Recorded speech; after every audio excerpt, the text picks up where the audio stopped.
everyone, it is Mona here at Craft Klatch, and today we're going to be making a fireworks sign.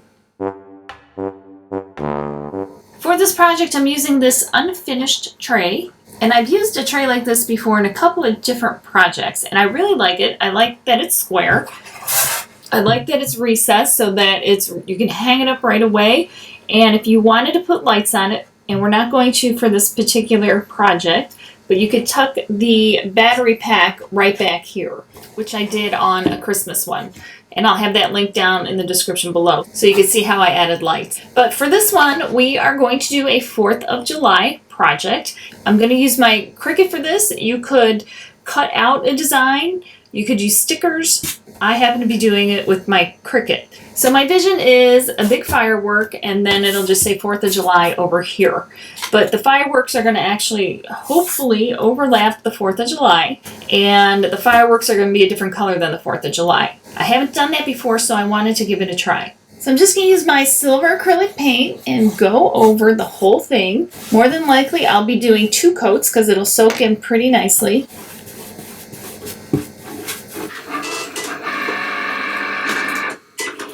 I've cut out my images onto the vinyl, and I'm just going to pull this off. It'll be very hard to see because I used white.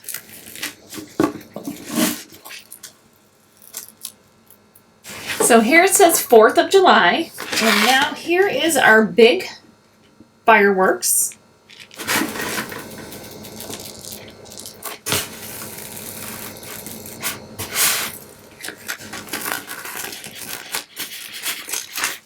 Sometimes I like to trim off that excess, especially on something this big, so I don't get myself all tangled up. Not sure how well you can see this, but I have it all weeded, and I'm gonna just try to get a little bit of placement here.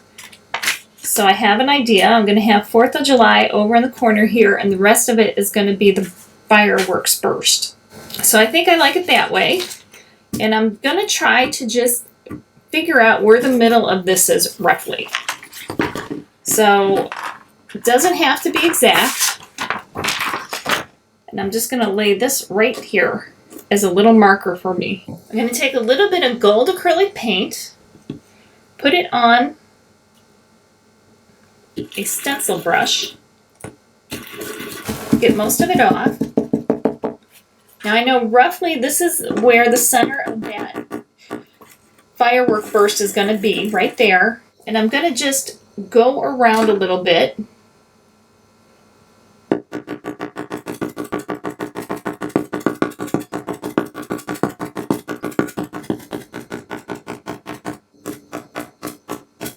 And I'm going to just let this dry. Hopefully this will give me now silver and gold in my fireworks. As soon as that's dry, I can put the fireworks burst on there. Okay, I am ready to place the fireworks on here, and I have put it on my transfer tape.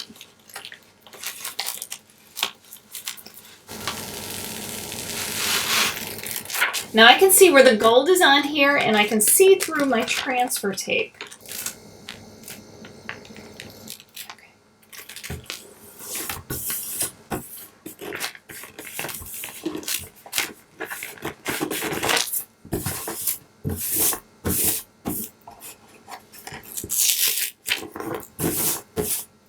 Now I'm going to burnish it down.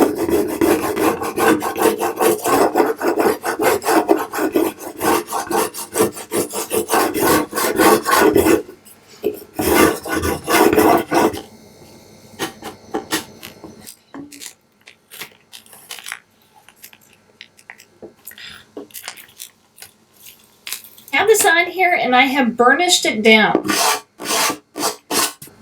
And all that means is that I have rubbed it down really well, and hopefully no edges are sticking up. But just in case, we will take more of our silver paint, and we're going to go over the whole thing. That way if anything bleeds under the edges, it's going to be the silver. So I am going to go over everything, including the gold. And I'm going to go back and forth all directions to make sure if something seeps under, it's going to be this, and that will seal the edges. And it does not need to be a thick coat or anything either. Now we're going to just let this dry. Now I know where I want the 4th of July to be. I want it to be here, and I want it to look like the fireworks are kind of going in front of it. So that's why I put the fireworks down first. And I think it's going to go roughly here. So I know my spacing, and I'm going to put some red on a stencil brush. And this is a very bright red. Because I don't know exactly where it's going to go, I'm just going to kind of stipple, and I don't necessarily want it solid either. This is dried, so now I'm going to take my 4th of July, and I'm going to carefully put it down. Try to get it down straight, just like that. I'm going to burnish it down. All right, I'm going to carefully pull it up.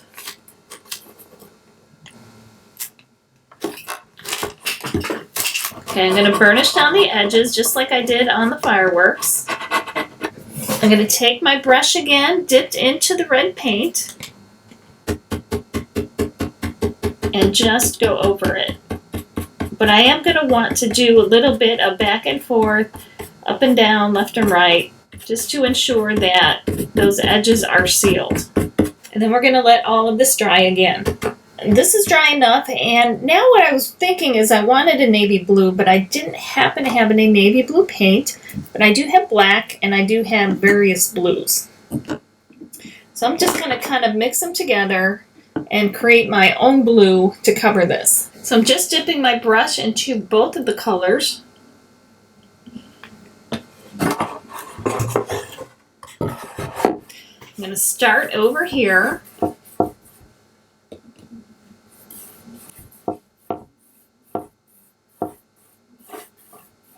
Hopefully it'll look a little bit like the night sky. I'll probably need to do 2 coats.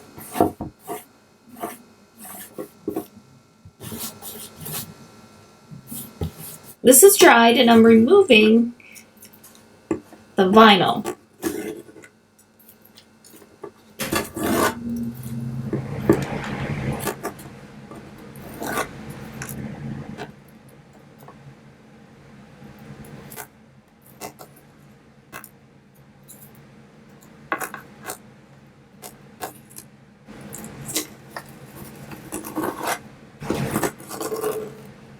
So here is the 4th of July sign. You can hang it up anywhere.